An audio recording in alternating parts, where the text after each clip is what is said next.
One of the ways many of us relax is to watch movies or films. But it even gets better when these movies or films are in our indigenous language and we're able to identify with it and understand it better. Well, that is the focus of our conversation today, and I welcome all of you. My name is Grace Hammoah Agyemang, and this episode promises to be an interesting one. I'll introduce my guest. As always, after this break, stay with us. Welcome to Africa's LSP Podcast, where we explore the world of translation, interpretation, and localization, as well as connect with the language industry's top players. From language service providers to the businesses and individuals who rely on their services, we'll be delving into the challenges, opportunities, and trends shaping the industry. Join us as we discover the power of language and the impact it has on connecting Africa and the world. Brought to you by Bolingo Consult, Africa's LSP Podcast is the go-to podcast for all things language in Africa. Welcome back. Omusula Omuholo, forgive me if I didn't mention the name right, is a PhD candidate at the School of Journalism and Communication, University of Oregon, and she's helping us talk about indigenizing cultural identity within films with language as a mediating element. Hello, madam. Welcome to the LSP Podcast, and we are honored to have you on our show. So apart from this beautiful smile on your face that I only get the privilege to see, what more do you want us to know about Omusula? Who you are, where you're from, where you're based, what you do, and all the interesting things that we need to know about yourself, especially about your studies or professional life. Thank you so much, Grace, for having me on the Africa's LSP podcast. It's such a great honor to be here. Yeah. My name is Omusula Omuholo, and I'm from Kenya. Kenya is in East Africa, and I speak Luya, or I'm from the Luya community, which is a part of the larger Bantu language that where most of our African languages borrowed dialects or have similar languages here and there when we talk.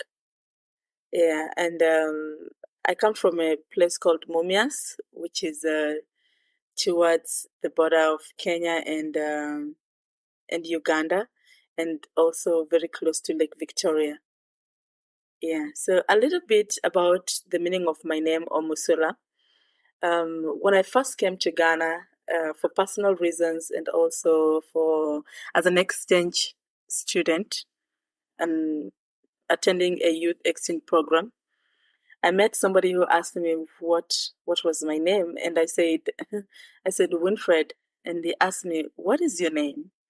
And I said, "Winfred, I think I already told you what my name is." And they said, "What is your African name?" And I said, Omusula Omuholo. And they said, "Yeah, that is your African identity."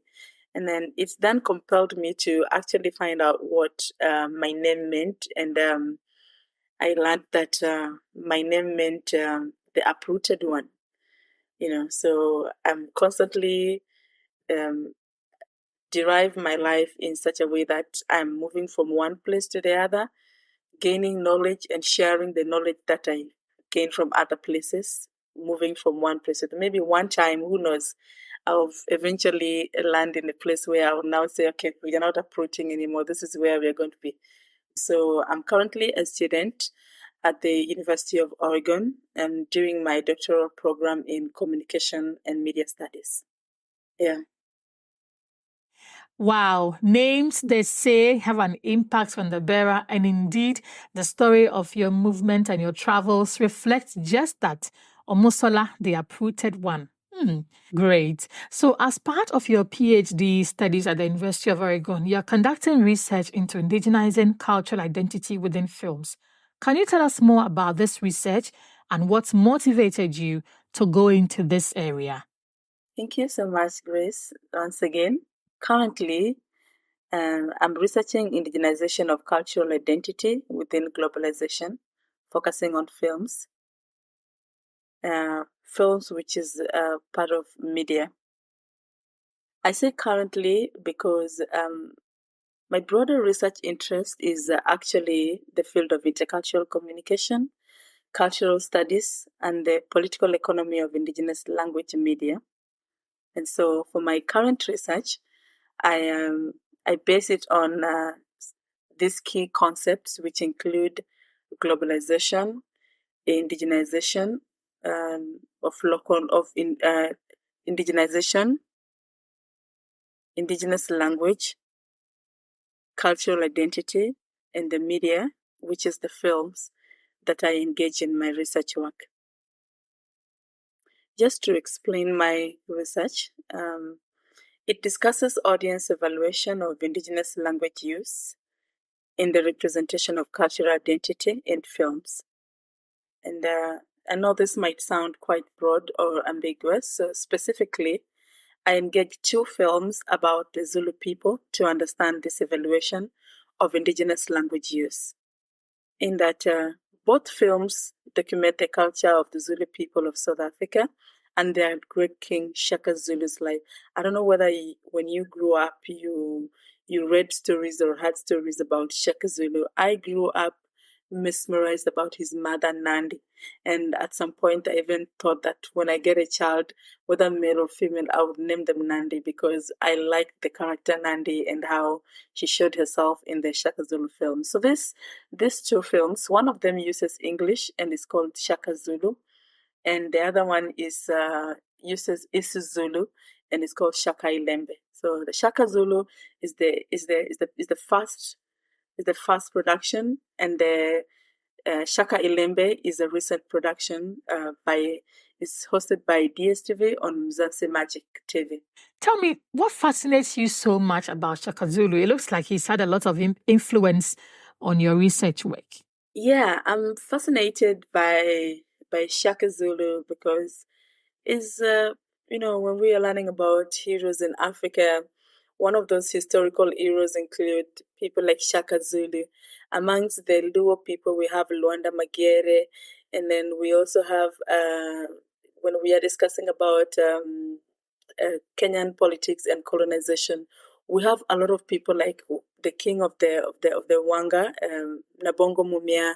We have when they're fighting about rebellion, we have all these African historical leaders that showed a lot of prowess and power in fighting for our people and fighting for our cultures. Yeah. So that's why I'm very much fascinated about Shaka Zulu. And like I said, the character Nandi, I love that character. Yeah. And so what motivates me to do this research? So there's a host of events that when I think about or when I remember, bring together why I actually decided to carry out this research. And they involved my encounters both in Kenya and Ghana. And I'll just explain like 3 of these events. So while in Ghana, I was making efforts to integrate, and I constantly found myself in situations where I had to use the local language. So like in marketplaces, in the trotro, and when I'm engaging with the Hajia seller who does the cocoa and the wache, and we cannot have a conversation unless I speak the language. So that is one of the things that enabled me to immerse myself into the Ghanaian culture and try to understand and interact with Ghanaians. Yeah. The other event or the other thing that motivated me was I got a chance to work as a language researcher with Bolingo Consult, and we organized the African Languages Conferences in that year, and I was hosting Obenfo Obadele Kambon, a professor at the Institute of African Studies at the University of Ghana, and I was mesmerized by how he was able to move from one African language to another, like in literally he would speak something in Swahili, then he would say something in Chi, then he would say something in another African language. And it made me realize that we needed, there was an urgency in us moving from thinking that not speaking your indigenous African language meant that you were not knowledgeable or you were not as good as somebody who spoke the foreign languages like English, French, and all those other languages that we are encouraged to study and add to our CVs. Not that those other languages are bad, but it made me realize that it was very important, and it was very it was going to give us a lot of power to also be able to add our indigenous languages to this pool of foreign languages that we speak. Yeah. And the third motivation was one time I was just browsing through my DSTV, and then I saw this Shaka Ilembe, and I was so mesmerized, and I was like, and I said, let me see what's going on here, and only to discover that this is a whole production by Africans done in the indigenous African language, that is done in the isiZulu language, and they are speaking the isiZulu, and the production is so good. It's so highly rated. You can actually find it online. That is one of the very highly rated African films, globally, actually. So that really caught me because, of course, there have been African films done in the indigenous language, but the trajectory of this one was absolutely different. And you could see that this is a film that could actually win an international award because it checked all the boxes of the expectations of the international film awards. Well, according to me, I don't know about other people. Yeah, so those are some of the initial main things that got me into being interested and being motivated into doing research that involve indigenous language, globalization, and the how it's used in cultural identity in films. Well, Grace, another thing that I have to mention, which is very important as part of the things that motivated me to do this research, is that while working, I having the privilege to work as a language researcher, were in a media industry, in a media company that was very concerned about the use of indigenous languages in localization. I observed a continued dominance of foreign language through globalization, and this you can bear me witness, Grace, that we have glorified other foreign languages as opposed to also glorifying our own indigenous languages, because we don't feel like our languages are at the same category as these foreign languages. I cannot say that those are just my observations, but I think generally in the space of language use, that is one of the things that comes out very prominently. And then the other thing is that the dominance of foreign languages in our daily interaction actually results in social exclusiveness from certain discourses. We cannot assume that when we are having a discussion on, say, maternal health, for example, tell me how you're going to have a discussion about maternal health in English, and you expect that somebody in the village who does not speak English will be able to be part of this conversation. It's impossible. And that's why the use of indigenous languages in films actually speaks into involving other people, involving the local people, involving people from back in our villages who don't speak the language, to actually be part of discussing issues that affect the society, such as our politics, our economy, and other social issues.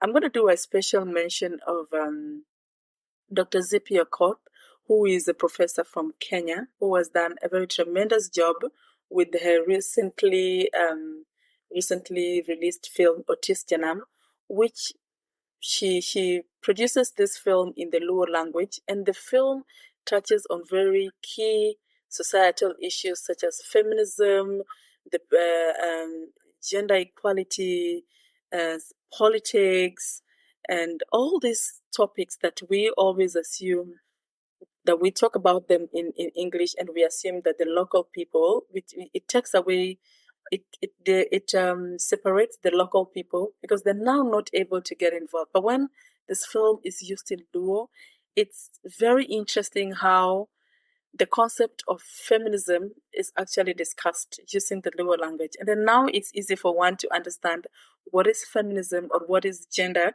what is gender, what is politics, but based on your indigenous language. And yeah. And so because of this dominance of foreign language, it leads to our loss of languages. And you'll bear me witness, Grace, that that when we were growing up and we were going to school and we had the disc, and you were being told that if you speak your local language, that you're going to be given a disc. That was very disgraceful, and I'm glad that we are coming out of it because that was a very colonial mindset. And now that we are discovering that there is nothing absolutely wrong with you speaking your indigenous language alongside speaking the foreign language, it's not going to make you any less of knowledgeable, or it's not going to make you any less of a person.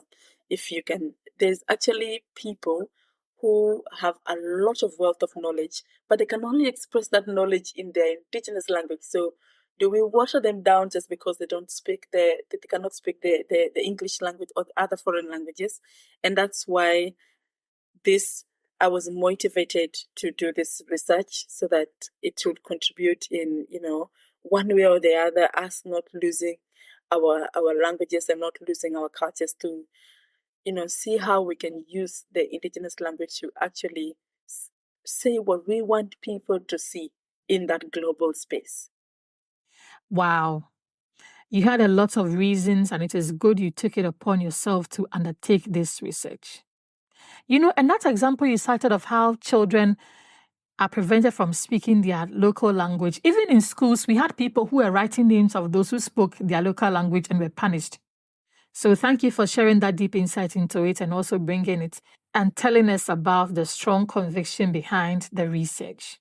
Let us now take the opportunity to understand the key concept, indigenizing cultural identity. What exactly do you mean by indigenizing cultural identity? The key concept here is indigenizing cultural identity. And it sounds too academic. So I hope that I can break it down into something that we all can understand, because it's not that complex when we explain it. So indigenizing cultural identity simply means repossession of traditional and customary identity. And if you remember in the conversations before this, I spoke about the loss of our cultural identity through the dominance of foreign languages. And you would agree with me, Grace, that in Africa, our value is our culture, and we need to repossess our identities. And how best to do this other than to use indigenous languages? And this is why indigenization is the key context of my research, if I might say. Again, indigenization of cultural identity refers to African Renaissance. I don't know whether you understand African Renaissance, but that is to assert our belonging to our African traditional values and social relations in all aspects of our lives, even as globalization proceeds unabated across the world.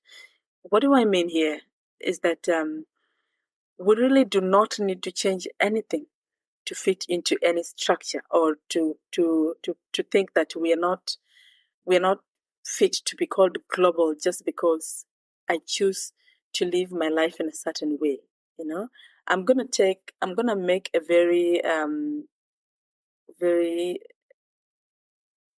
simple example of the Chinese, Japanese, that despite them being very advanced in their technology and fitting into the global space, you would realize that they still stick to their cultures. Like this new inventions and this new issues that come up in the globe or in globalization did not in any way affect how they indigenously represent themselves. And that is exactly what I am trying to do in my research work, to continuously encourage us to not shy away from indigenizing our cultural identity, be who we are, such that technologies do not affect what we feel like about ourselves or what we believe our identities are as an African people. And in all this re-engagement with our cultures, it means that we then need to re-emphasize the use of African languages in social and academic interactions. And in my explanation before this, I did make an emphasis again that when we lose our language, then we lose our culture. And that's why it's very important to indigenize and to use indigenous languages in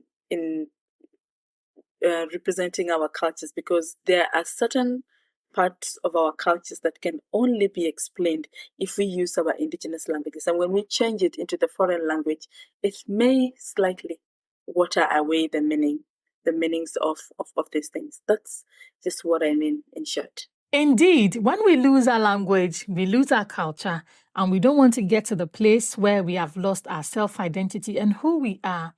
So, Omusula, you initially mentioned the two films you had chosen to use. Talk to us a bit more about it, and if you engaged other popular African films as well. Oh, thank you so much, Grace, again.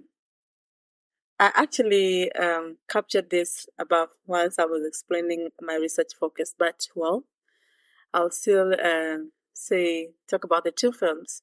So the two films that I engage with are Shaka Zulu, which is produced in English, and Shaka Ilembe, which is produced in isiZulu.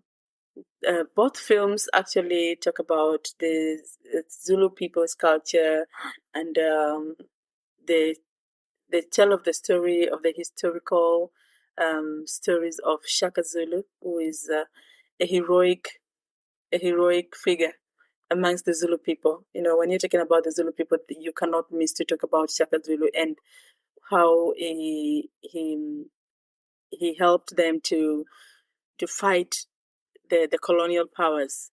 Yeah. So aside from this, I actually engage other globally acclaimed films that attempt to represent African cultures, like The Black Panther, The Woman King, amongst other films, to better analyze the two core films that I focus on, because it is important to actually see what do other films say about African cultures and what representations are given, and do these representations also reflect on how we make the representations of culture and our identities in the films that we produced by ourselves in the continent. How did you choose these two specific films to represent Zulu cultural identity within a globalized context?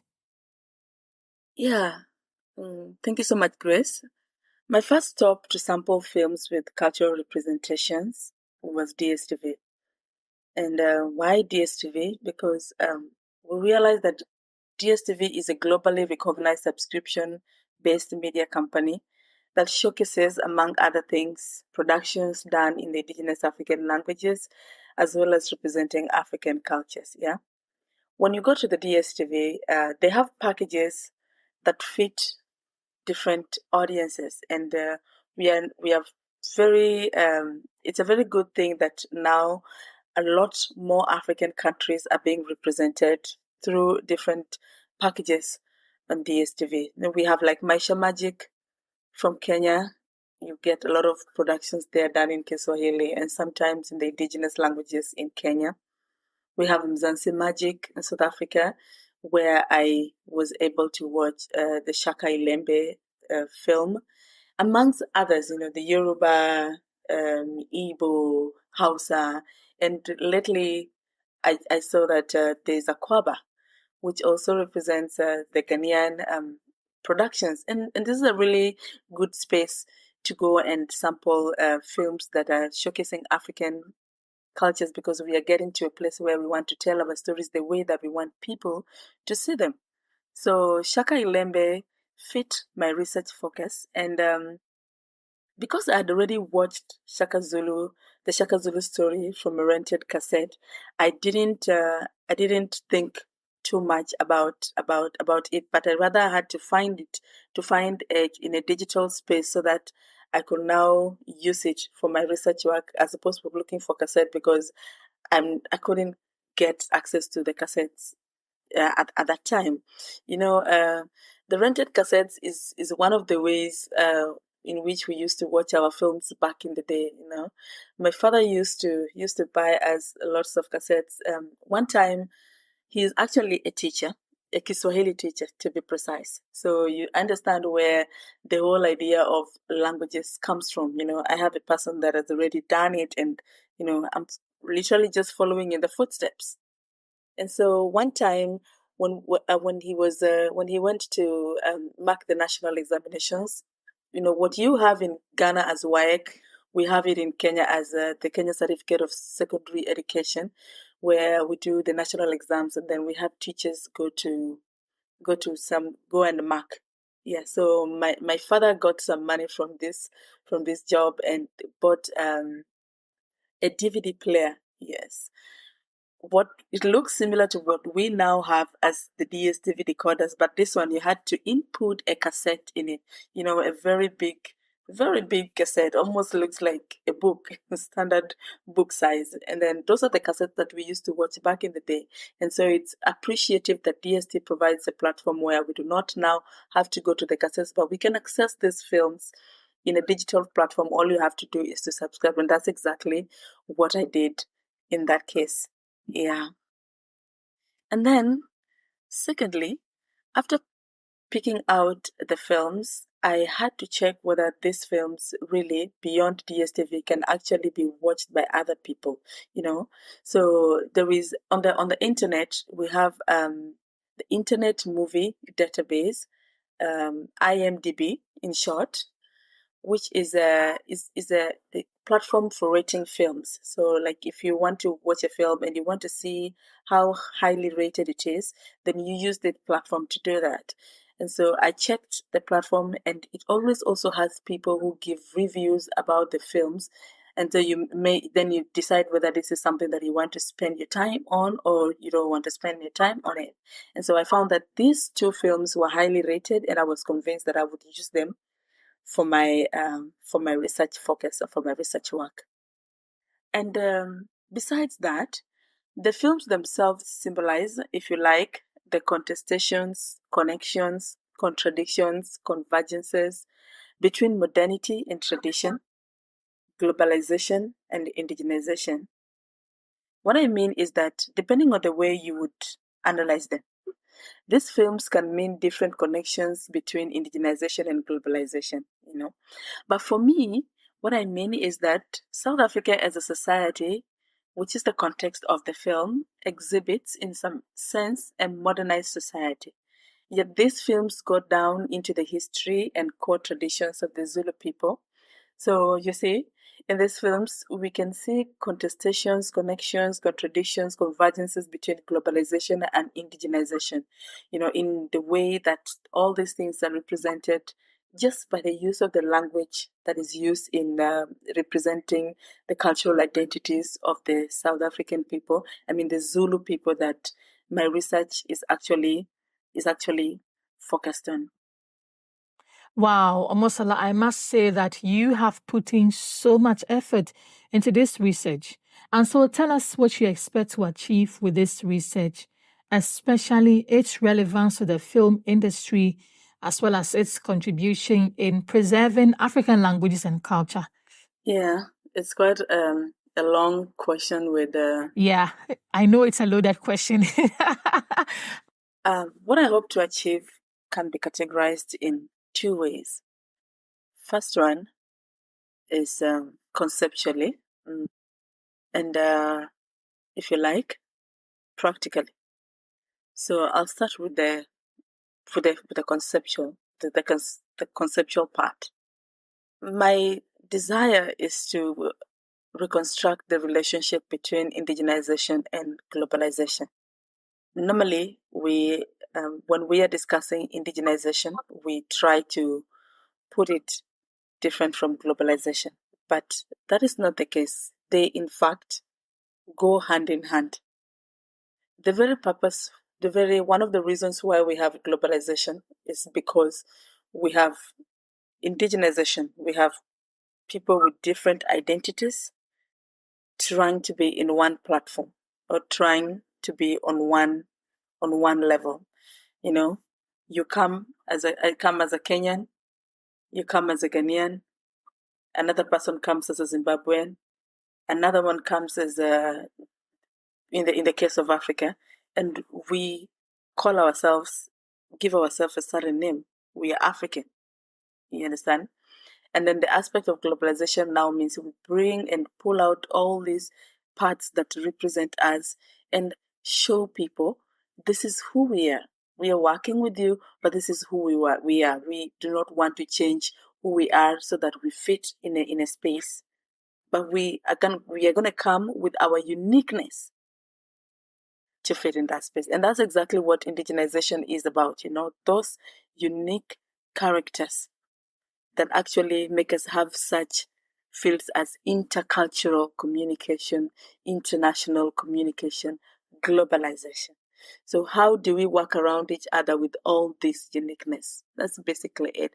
So it is very important for me, as well as other researchers, to find and reconstruct these relationships in our research work. And my expectation in this research is that globalization should not necessarily inhibit indigenization. Not at all. You do not have to forgo of the things that you believe in so that you're seen to be globalized. Not at all. I expect that Zulu audiences of these films are highly integrated in the global world. Yet, I also expect their evaluation to assert that the film in their indigenous language better expresses their cultural values than the film in English. That's as far as I am assuming, And the reason why I have to go out and do research so that we find out what exactly is it. I mean, is that it, or is that not it?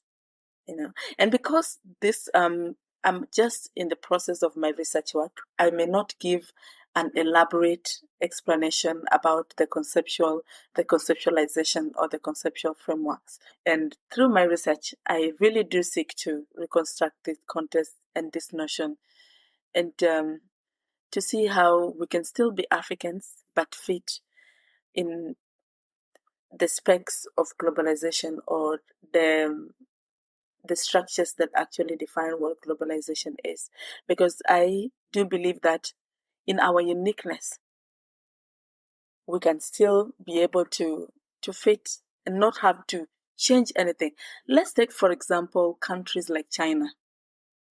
One of the examples that I will use may not be a perfect one, but still, China, Korea, we watch Korean films and we have them showcasing their cultures, their identities, and still they're also very technologically savvy.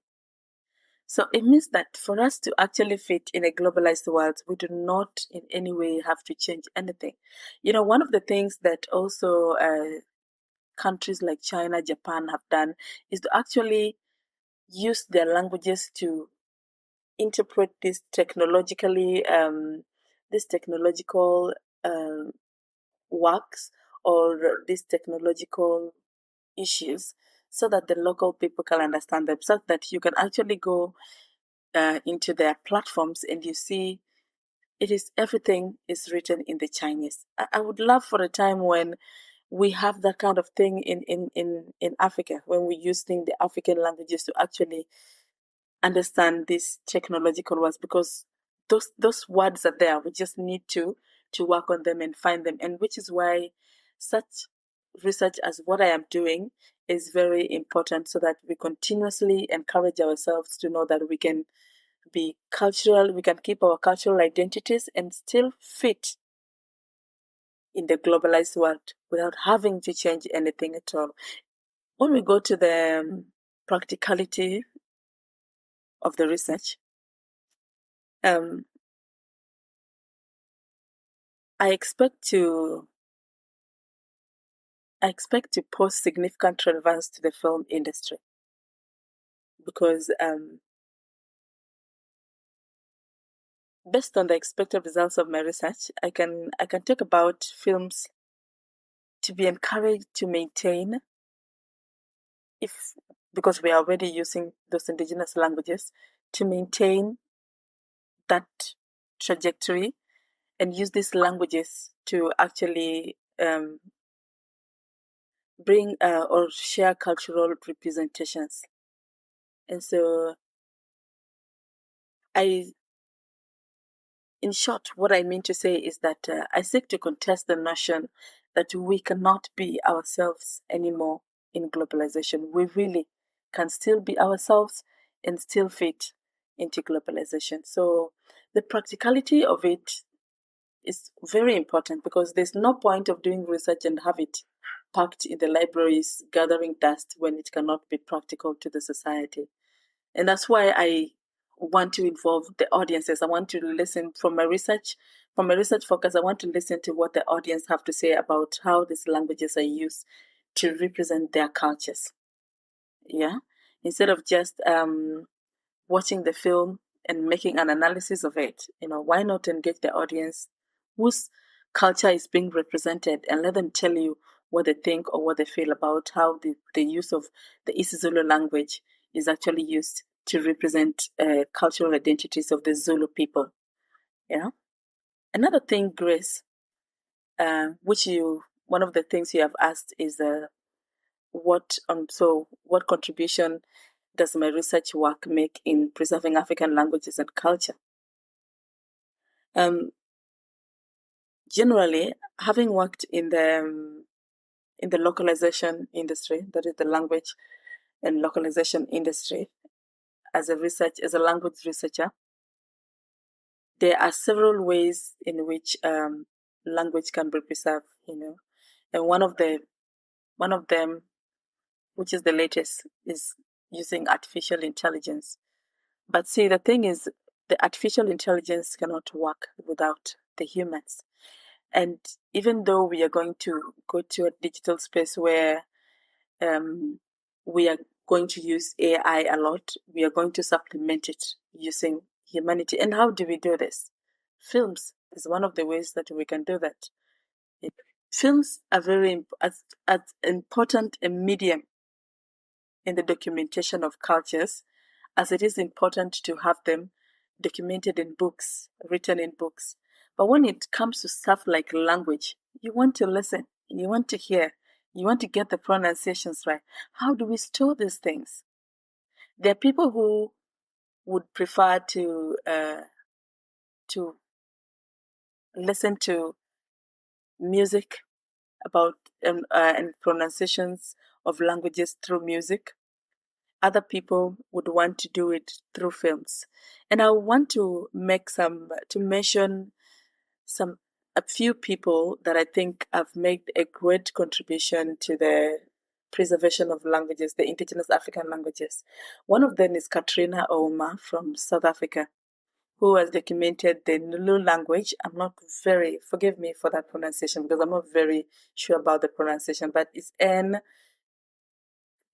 is Zulu, something like that, language that is at the verge of extinction. And she recently received an award from the South African government. Such steps are very, very good. Another one is Ken Bosire from Kenya, who is working on documenting the Kisi language, creating a dictionary of the Kisi language. But then, it's one thing for these languages to be in a dictionary. It's another thing for us to be actually able to see them in action. And what a better way than to see the actions in films, because then the films will actually put the languages into the perspective of cultural representation, because now we get to see the cultures and the cultural identities being represented using the language. Yeah. So you know that when you're dealing with when you're trying to film the concept of I'll take, for example, the concept of gender and representation within the African society. And then you have such concepts shown in you have such concepts shown using indigenous languages. It's very easy for people to either defend or say that no, you're headed in the wrong direction or the right direction. And that's just basically one of the ways that I know that my research work will contribute in preserving African languages and cultures, connecting the films, the indigenous languages and the media, all of them coming together to help us continue to have our cultures and identities represented in the right way, but still make us globally relevant. Yeah. Most definitely. We'll have you back on this show to tell us what you gathered. We cannot afford to lose out on the details of the findings. So this research at the end of the day centers on how essential it is to use the indigenous language.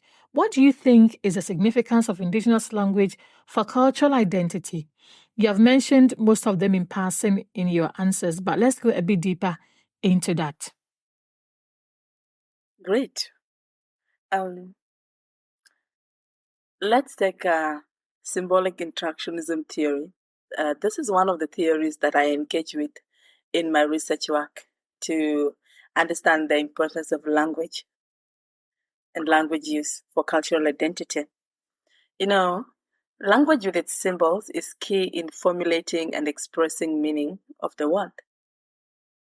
And because of this, the meaning of our world as Africans can only be expressed adequately in our own languages. Our language is our identity, our belonging, and the anchor of our civilization. I'll give a very recent example of how language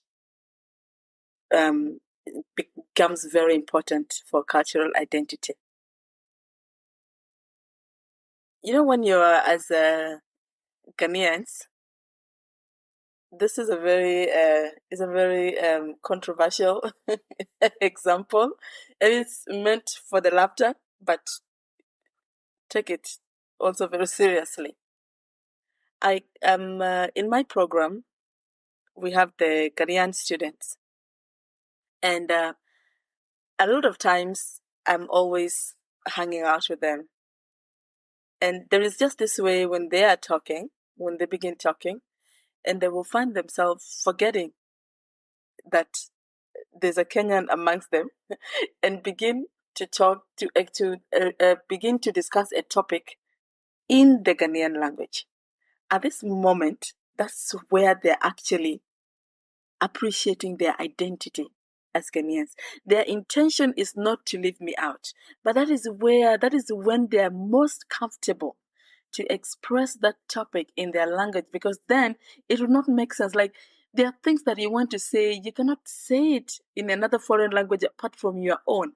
And you see that moment when you're actually picking to say something in your own language to another person who also understands the same thing, because you understand the context of it, and the context can only be understood when you speak that language. There is your cultural identity. There's no other way for me to debate that you're now using your indigenous language to actually create the significance of your cultural identity.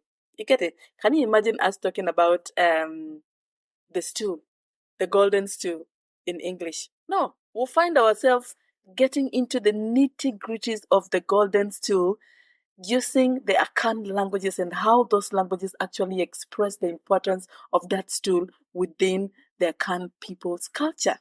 You get it? So that's absolutely it. So I do not know if there is any better way that I would show the language and its cultural, how important it is in cultural identity. If you do not put it in context, there are times when whatever you do, you'll have to use your language to put it in context. And that is exactly the place where your cultural identity shows up. So when I actually meet my Swahili people and I'm hanging out with my Ghanaian friends, oh no, I do the payback really good. I know how to do payback. And I like how one of my colleagues first always go like, Omusula, what did he just say? And I said, see, I would love to translate this into a language you can understand, but it will not make any sense if I move it from the Kiswahili and bring it to the language that you understand. So that's absolutely what indigenous languages do to help us to actually show our cultural identities. I definitely agree with you on that payback bit. It's you do me, I do you. And I totally support you to do that. And also, that Ghanaian example you gave reminds me of the episode we had with Colin, Angela, and the rest of the team on the prevalence of the Ghanaian language and how it impacts on employment in the job market. So if you haven't listened to that episode, please go back and do that. It will do you a lot of good.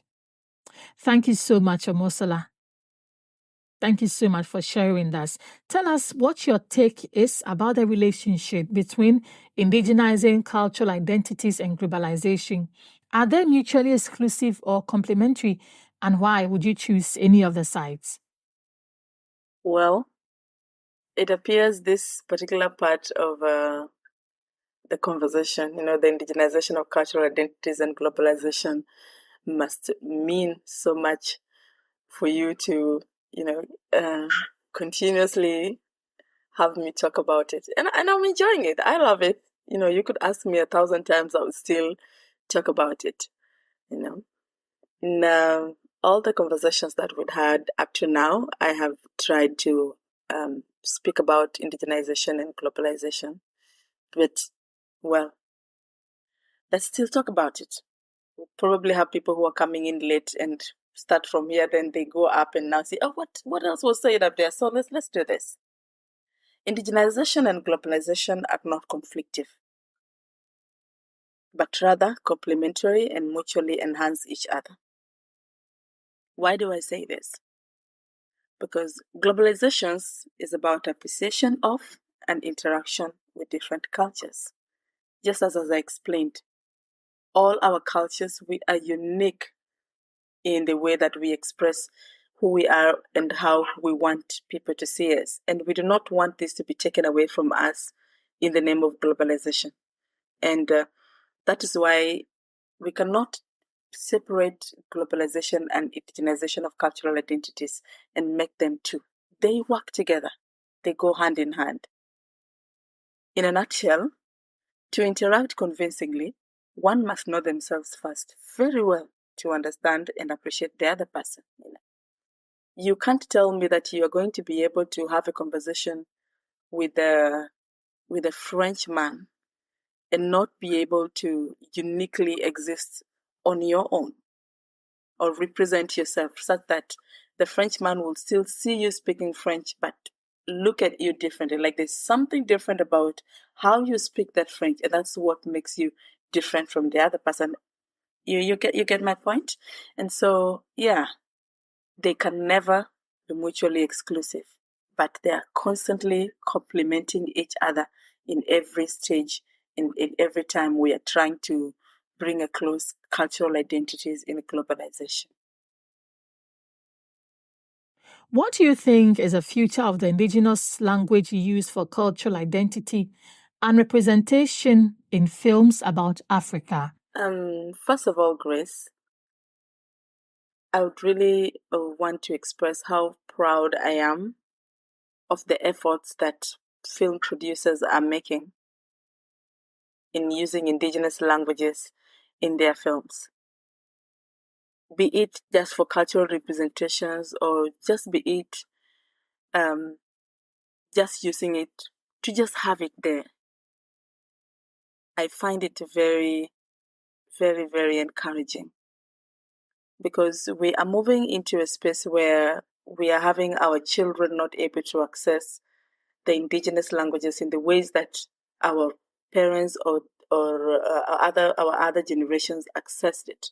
And when we have films bring this out, it helps them to practice their indigenous languages, and it also helps in the preservation of these indigenous languages. And so the future is really bright for indigenous languages in films.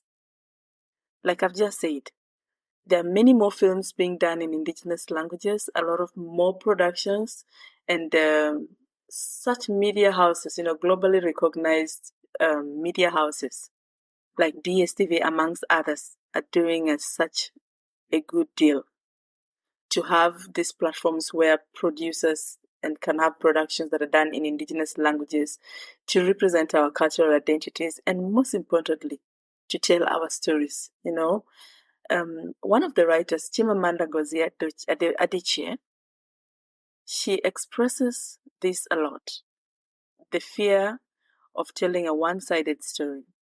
And that fear of telling a one-sided story is actually having somebody say your story. How then do you navigate this, or how then do you beat this? Is by also telling your story in the way that you want your story to be told. And what a better way than to do it in your own indigenous language, to represent the things that you want to be shown the way that they are shown, And then generally, I would like to also add that my research emphasizes indigenous language in films, and therefore I consider it contributing to the bright future of indigenous language use for a certain cultural identity and cultural representation in films about Africa. So here's the future for indigenous language use and cultural identity. If everything in film production is anything to go about or to write home about right now, is really bright, and I can count on it confidently. What role do audiences play in this, especially on how they can become critical viewers of films portraying African cultures and also engaging with these stories told by Africans themselves? Thank you so much, Grace. I've enjoyed myself right from the beginning. And this question you ask is very important.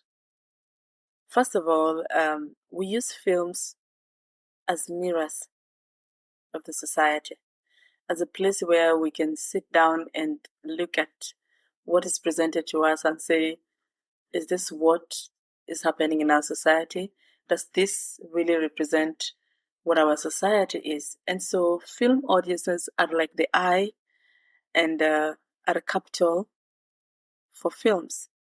And without them, films are just empty images, because who would you create the films for if you do not have audiences to actually look at these films and give you feedback about the films that you make? So audiences are very important in that aspect. When we look at it critically, audiences can actually analyze films based on their values in various senses, cultural, economic, social, environmental, political, spiritual, amongst others. And production houses have to do the work to make sure that they have in-depth research about the society that they intend to reproduce in their films. And when we have audience having evaluations and engaging with these productions, then this engagement must be part of the conceptual description of the film. And it's very, very important. And to stretch this point just a little bit, the viewers themselves must engage deeply and live within their indigenous cultures to understand and critique films about themselves. It's one thing to actually look at a film and say, oh, wonderful, they use their Kan language, I feel represented. It's one thing to do that, and it's another thing to actually look at it and say, okay, you said this to mean this in their Kan language. Wait a minute, there's something here. I think this should have been like this. I remember that in our culture, this is not how this is represented. And which is why it's important for audiences to just go beyond appreciating that your language has been used in a film and go deeper into actually criticizing the use of that language in representing your cultures in the film. So understand, and this can only come from a place of you as a viewer understanding your culture, because you cannot defend this if you do not understand your cultural backgrounds or your identities or where you come from. What am I trying to say?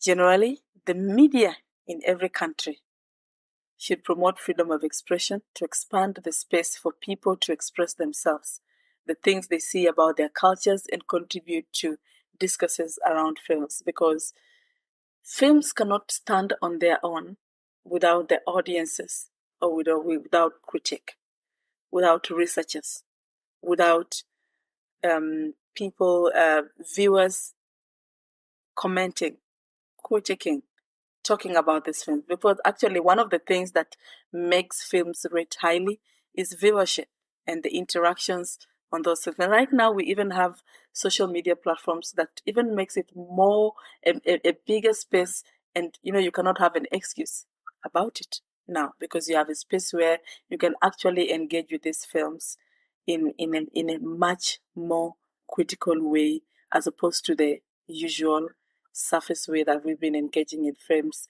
previously. Yeah, and I think that's just about it.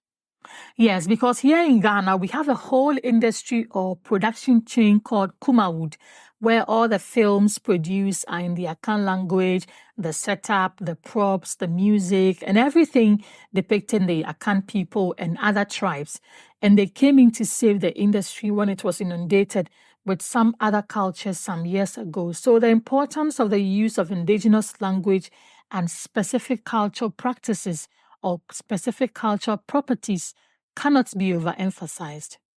It's been great talking to you, Omusula. Thank you so much for generously sharing insights with us. Your presence on Africa's Language Service Providers podcast has been truly invaluable, and we'll make sure to provide our listeners with links to your LinkedIn profiles and to sites where they can find more about you.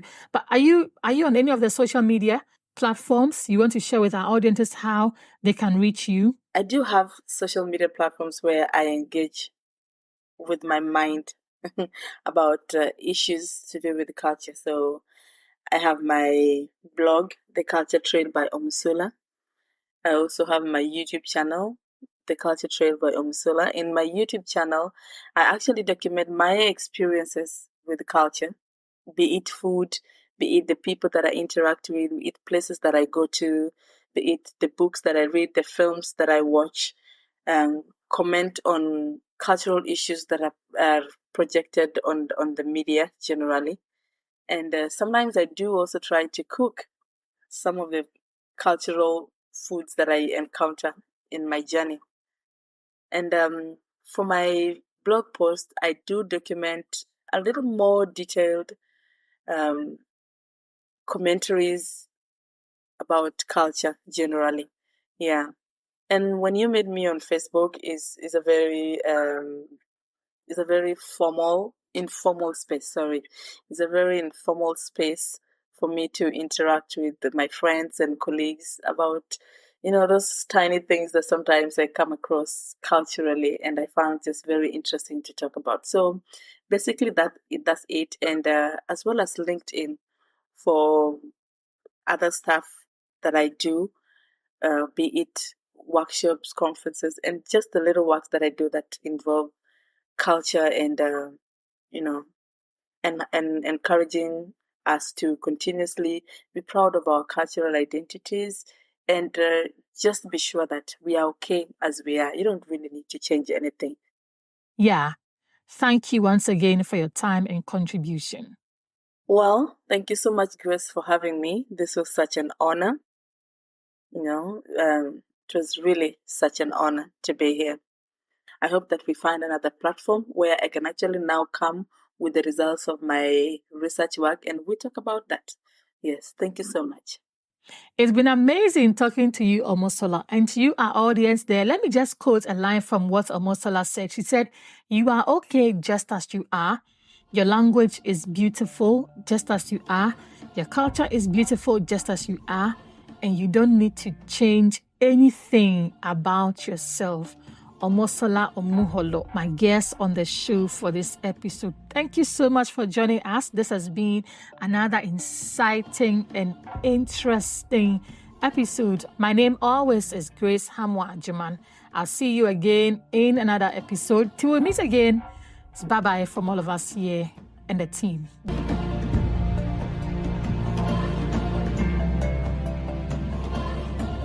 Thanks for tuning in to Africa's LSP Podcast.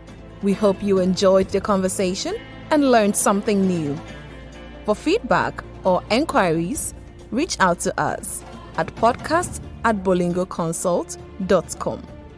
Don't forget to subscribe, rate, and review us on your favorite platforms. Until next time, stay curious and keep growing.